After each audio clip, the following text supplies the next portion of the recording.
Hello दोस्तों, मैं हूं आदित्य दीक्षित। आप सभी का मेरे यूट्यूब चैनल पर स्वागत है। आज हम पढ़ेंगे मैपिंग के बारे में। अगर आपको मैपिंग नहीं आती है तो आपको इक्विवेलेंटी नहीं पता होगी, इक्विवेलेंसी नहीं पता होगी, इक्विवेलेंट क्या होता है तो वो नहीं पता होगा, इक्विवेलेंट क्या होता है। तो उसको सीखने के लिए आपको सबसे पहले मैपिंग का पता होना जरूरी है कि मैपिंग क्या होती है। मैपिंग बहुत तरह की होती है, जैसे कि one one mapping, many one mapping, one one into mapping, one one onto mapping, many one into mapping, many one onto mapping. इतनी मैपिंग होती हैं। अब हम देख लेते हैं मैपिंग होती कैसी है, क्या होता है। वन वन मैपिंग का मतलब क्या होता है। अगर हम दो सेट ए और बी बनाए, दो सेट बनाए, हमने उसमें कुछ एलिमेंट्स लिए, बी में भी एलिमेंट्स लिए हमने। अब हम अगर इसे एग्जाम्पल के तौर पे समझें, इस सेट को हम चाइल्ड का नाम दे दें। चाइल्ड का सेट है मतलब बच्चों का सेट है, और ये मॉम का सेट है मतलब माँ का सेट है। तो अगर हम देखें कि यहाँ पे अगर कोई हमसे कहे कि हर एक माँ का हर एक बच्चा हो सकता है, तो हाँ हम कह सकते हैं कि इंडिया में हर माँ का एक बच्चा हो सकता है। मगर हम ये भी कहेंगे कि कुछ माएँ ऐसी भी होंगी जिनके दो बच्चे हों या तीन बच्चे हों, या कुछ माएँ ऐसी भी होंगी जिनके कोई बच्चा ना हो। तो ये बात जो होगी वन वन, ये इतनी बात हो गई। अब फिर उसके बाद अगर हम कहें इसमें कि हर माँ का एक बच्चा हो, तो वो किस कंडीशन में आता है, one one onto. One one onto की कंडीशन की हर माँ का एक बच्चा होना जरूरी है। तो ये ऑन टू कंडीशन जो कि हमें प्रूव करनी पड़ती है, क्योंकि हमें मालूम है ऐसा नहीं हो सकता या बहुत रेयर कंडीशन में होगा। तो हमें ये चीज प्रूव करनी पड़ती है। क्या चीज, one one onto mapping हमेशा प्रूव करनी पड़ती है। अब हम देख लेते हैं मैनी वन क्या होती है।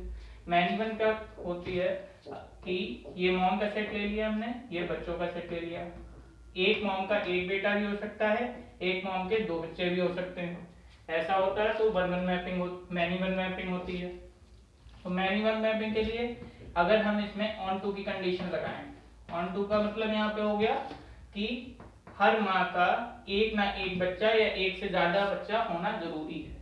मतलब हर माँ का एक बच्चा होना जरूरी ही है, चाहे वो बोले एक से ज्यादा ही क्यों ना हो। फिर अगर हम इंटू की कंडीशन देखें आके वन वन में, कि वन वन में इंटू की कंडीशन क्या होती है, कि यहाँ पे होता है कि एक माँ का हर माँ का एक बच्चा हो सकता है, मगर कुछ ऐसी भी माएँ हो सकती हैं जिनका कोई बच्चा ना हो। चाहे वो एक हो सकती हैं, दो माएँ भी हो सकती हैं जिनका कोई बच्चा ना हो। तो ये हमें हो सकता है कि पता है कि हाँ ऐसा हो सकता है, तो इसीलिए हम इसे प्रूव करने की जरूरत नहीं पड़ती। किसे प्रूव करने की जरूरत नहीं पड़ती, वन वन इंटू की कंडीशन को। और मैनी वन ऑन टू की कंडीशन में ये हो गई। अब मैनी वन इंटू की कंडीशन क्या कहती है कि माँ, बहुत सी माएँ ऐसी हो सकती हैं जिनका एक एक बच्चा हो, बहुत सी माएँ ऐसी हो सकती हैं जिनके दो बच्चे हो या तीन बच्चे हो, या बहुत सी माएँ ऐसी भी हो सकती हैं जिनका कोई बच्चा ना हो। तो मैनी वन इंटू की कंडीशन भी हमें प्रूव नहीं करनी पड़ती। अगर आप ये सोचें, आप ये सन का या चाइल्ड का सेट ले लें और ये मॉम का सेट ले लें, और आप कहें कि अगर ऐसा हो कि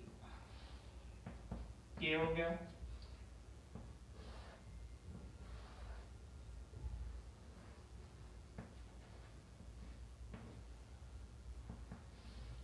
ये कंडीशन नहीं हो सकती। आप कहें कि ऐसा क्या हो सकता है कि कोई बच्चा एक ऐसा हो जिसकी दो माएँ, ऐसा नहीं हो सकता।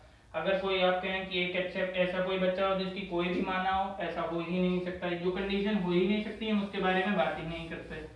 फिर अगर हम देखना चाहें तो हम क्या प्रूव करते हैं, कभी भी कहीं भी कंडीशन कोई आएगी तो हम किसका प्रूवमेंट देते हैं, वन वन ऑन टू का प्रूवमेंट देते हैं, क्योंकि हमें मालूम है ऐसा नहीं हो सकता है तो बहुत रेयर कंडीशन में, तो उसके लिए हम प्रूफ देते हैं। मगर ऐसा हमें मालूम है इनटू की कंडीशन में ऐसा होता है, हो भी सकता है, तो इसका हम प्रूवमेंट नहीं देते, हम मान लेते हैं कि हाँ ऐसा होता है। और मैन्युअल ऑन टू की मैपिंग में कि हमें मालूम है ऐसा नहीं होता है, या होगा तो बहुत रेयर कंडीशन में होगा, तो इसका भी हमें प्रूवमेंट देना पड़ता है। और वन मैन्युअल इनटू की कंडीशन में हमें मालूम है ऐसा हो सकता है, होता ही है, क्योंकि ऐसी बहुत सी माएँ होती हैं जिनका एक बच्चा होता है, बहुत सी माएँ जिनके दो या तीन बच्चे होते हैं, या बहुत सी माएँ जिनका कोई बच्चा नहीं होता।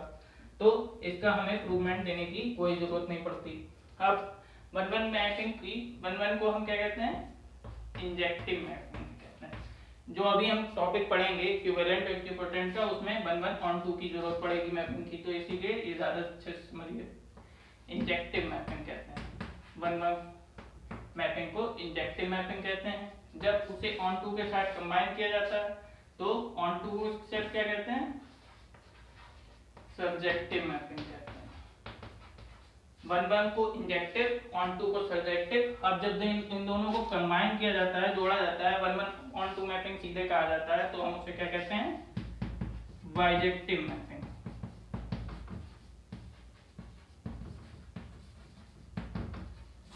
क्या कहते हैं, बाइजेक्टिव मैपिंग कहते हैं कि हमें वहां पे एक बाइजेक्टिव मैपिंग मिल गई। अगर हम इसे न्यूमेरिकली समझना चाहें तो हम कह सकते हैं इसे कि अगर ये सेट A है और ये सेट B है, तो cardinality of A is equal to cardinality of B हो। कार्डिनैलिटी ऑफ ए सेट क्या होता है, कार्डिनैलिटी ऑफ ए सेट होता है नंबर ऑफ एलिमेंट्स। मतलब कार्डिनैलिटी ऑफ ए सेट को A मॉड की तरह डिनोट करते हैं। अगर हम कहें कि सेट A में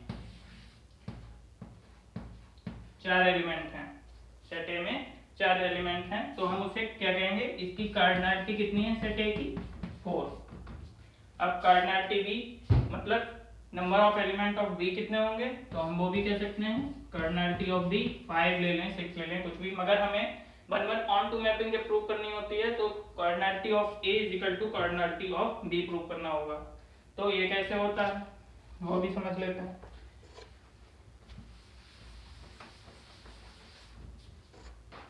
कि जब हम सिर्फ 1 1 की बात करें, 1 1 मैपिंग की, तो cardinality of A is less than होती है कार्डिनैलिटी ऑफ B।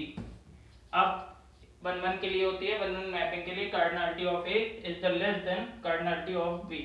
अब ऑन 2 के लिए बात करें, ऑन 2 मैपिंग के लिए सिर्फ, तो cardinality of A is greater than cardinality of B। On 2 की मैपिंग के लिए ये कंडीशन होती है। अब जब हम इसे कंबाइन करते हैं 1 1 ऑन 2 मैपिंग के लिए, टोटल 1 1 ऑन 2 मैपिंग के लिए, तो हम देख सकते हैं कोई चीज या तो इक्वल में है और लेस देन है, या ग्रेटर में है लेस देन है, तो हम डायरेक्ट उसे कह सकते हैं ये दोनों इक्वल है। मतलब cardinality of A is equal to cardinality of B। मतलब number of elements of set A number is equal to number of element in set B is equal to, इसलिए 1 1 ऑन 2 मैपिंग ये हो गई। अब हम पढ़ते हैं इक्विवेलेंट और इक्विपोटेंट सेट। पहले बताया गया था कि इक्विपोटेंट और इक्विवेलेंट सेट क्या होता है। तो पहले जब बात हुई थी बहुत पहले कि फाइनाइट सेट्स क्या होते हैं, तो फाइनाइट सेट में बताया गया कि अगर कोई दो फाइनाइट सेट्स हमें बराबर बताने हैं कि ये फाइनाइट सेट दूसरे फाइनाइट सेट के बराबर है, number of elements is equal to है, दोनों बराबर हैं, तो हम कहते थे कि मतलब उसके एलिमेंट गिन लिए, हमने उसके एलिमेंट गिन लिए, दोनों के एलिमेंट गिन के हम कह देते थे ये बराबर हैं। मगर जब बाद में ये कहा गया कि इनफाइनाइट सेट्स के एलिमेंट तो हम गिन नहीं सकते, तो इनफाइनाइट सेट्स के एलिमेंट जब गिनने की बारी आएगी, तो इनफाइनाइट हैं तो जाहिर सी बात गिन नहीं सकते उन्हें, तो उनके इक्विवेलेंसी की हम कैसे पता लगाएं कि दोनों सेट्स इक्विवेलेंट हैं या इक्विपोटेंट हैं। तो बाद में एक मैथमेटिशियन आए, जर्मन मैथमेटिशियन जॉर्ज कैंटर, जो कि जिए 1845 से 1918 तक। तो उन्होंने कहा कि अगर नंबर ऑफ एलिमेंट्स उनके बराबर होंगे तभी वो इक्विपोटेंट होंगे। तो उसके लिए उन्होंने मैपिंग बनाई 1 1 ऑन 2 मैपिंग, जो कि अभी मैंने बताई थी। तो पहले डेफिनेशन देख लेते हैं इक्विपोटेंट और इक्विवेलेंट सेट होते क्या हैं, चाहे हम इक्विपोटेंट बोले चाहे इक्विवेलेंट बोले। Two sets A and B are said to be equipotent written as, ऐसे लिख सकते हैं हम दोनों सेट्स को अगर मैपिंग है उसमें। If and only if, IFF का क्या मतलब होता है, इफ एंड ओनली इफ, मतलब दो ऊपर वाली कंडीशन से हम नीचे वाली कंडीशन चाहे प्रूव कर दें, चाहे नीचे वाली कंडीशन से ऊपर वाली condition, sufficient and necessary condition, दो कंडीशन होती हैं। अब there exist a bijective mapping. Bijective mapping कैसी, 1 1 ऑन 2। अभी मैंने बताया था 1 1 के लिए इंजेक्टिव और ऑन 2 के लिए सब्जेक्टिव, तो दोनों जब कंबाइन होती हैं तो क्या बनती है, बाइजेक्टिव मैपिंग मिलती है। From A to B, A से B में हमें कैसी मैपिंग मिल जाए, बाइजेक्टिव मैपिंग मिल जाए। अब क्लियरली तो ये था ही पक्का कि two finite sets are equipotent if and only if they contain the same number of elements, मतलब उनकी सेम नंबर ऑफ एलिमेंट, उनकी कार्डिनैलिटी बराबर हो। तो हम कह सकते हैं वो जो फाइनाइट सेट्स होंगे वो इक्विपोटेंट होंगे। इसीलिए हम इसे इनफाइनाइट के तौर पे भी कह सकते हैं कि इनफाइनाइट सेट्स भी जो होंगे वो इक्विपोटेंट होंगे if they contain the same number of element, मतलब उनकी कार्डिनलिटी बराबर हो। अब हम देख लेते हैं कुछ एग्जांपल इसके ऊपर जो कि जरूरी है। पहला एग्जांपल देखते हैं, if n is the set of all natural number and e is the set of all even natural number, then even number, then it is easy to verify that the mapping f n से e में mapping आएगी। अगर यहाँ पे पहले कहा गया है कि नेचुरल नंबर से हमें इवन नंबर से मैपिंग बनानी है, एक मैपिंग क्रिएट करनी है, तो हम कह देंगे इक्विपोटेंट सेट है, इक्विवेलेंट सेट है या इक्विपोटेंट सेट है। तो हमने कोई मैपिंग f ले ली जो हमने ड्रॉ करी n से e के लिए, तो fx is equal to 2x रख लिया हमने, एक बाइंडिंग बना ली, मतलब कि अगर हम x की जगह पे 1 रखें तो हमें एक इवन नंबर मिल जाएगा, तो x की जगह पे 2 रखें तो हमें एक फिर से इवन नंबर मिल जाएगा, मतलब हम नेचुरल नंबर रखते जाएंगे, हमें इवन नंबर मिलते जाएंगे। यहाँ पे क्या है, for every x belongs to natural number, तो इज 1 1 ऑन 2, सीधे सीधे हम देख सकते हैं 1 1 ऑन 2 मैपिंग है। हेंस हमने एक मैपिंग क्रिएट कर दी, bijective mapping, 1 1 on 2 mapping, bijective mapping किससे, नेचुरल नंबर से इवन नंबर पर। दूसरा एग्जांपल देख लेते हैं, लेट ए सेट ले लिया हमने 0, 1 और दूसरा बी सेट ले लिया 2, 5, तो देन द मैपिंग f, हमने कोई मैपिंग f क्रिएट करी किससे, a से b के लिए, fx is equal to 3x + 2, मतलब अगर हम यहाँ इस x में इन दोनों के एलिमेंट में से कोई सा भी रखते जाएं तो हमें ये दोनों एलिमेंट मिल जाएंगे। चाहे आप देख लें, अगर हम 0 यहाँ पे रखें, इस x की जगह पे 0 रखें तो हमें क्या मिलेगा, f0 इज इक्वल टू 3 + 3 × 0 + 2, मतलब 2 मिल जाएगा, ये पहला एलिमेंट मिल गया। अगर हम 1 रखें तो हमें 5 मिल जाएगा। तो क्लियरली हम देख सकते हैं is 1 1 on 2 mapping, hence a bijective mapping b create कर रहा है। अगर हम अब ये हम देख सकते हैं कि इक्विपोटेंट सेट और इक्विवेलेंट सेट क्या हो सकते हैं, और एग्जांपल हमने देख चुके हैं। अब हम कुछ और चीजें देखेंगे अगली वीडियो में इक्विवेलेंट सेट और इक्विपोटेंट सेट के बारे में। अगर आपको वीडियो अच्छी लगे लाइक और सब्सक्राइब करें, और चैनल को सब्सक्राइब करें और बेल आइकन पर प्रेस करें, और जितना हो सके वीडियो को शेयर करें। Thank you.